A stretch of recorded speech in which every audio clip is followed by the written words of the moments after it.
آج ہمارے پاس موجود ہے، جو کہ یہ پریس کانفرنس منعقد کی گئی ہے جماعت اہل سنت کی جانب سے. تو یہاں پہ شاہ رخ قادری صاحب ضلع ساؤتھ کے رکن ہیں، اور وہ ہم ان سے پوچھیں گے کہ آپ میلاد شریف کے بارے میں کوئی تاثرات پیش کریں. السلام علیکم سر. وعلیکم السلام.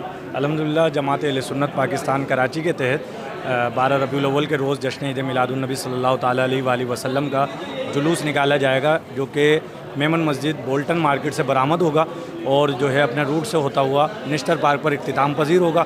نشتر پارک میں گزشتہ کئی دہائیوں کی مناسبت سے کئی دہائیوں کی روایات کو برقرار رکھتے ہوئے جماعت اہل سنت کے تحت عظیم الشان میلاد مصطفیٰ کانفرنس کا انعقاد کیا جائے گا.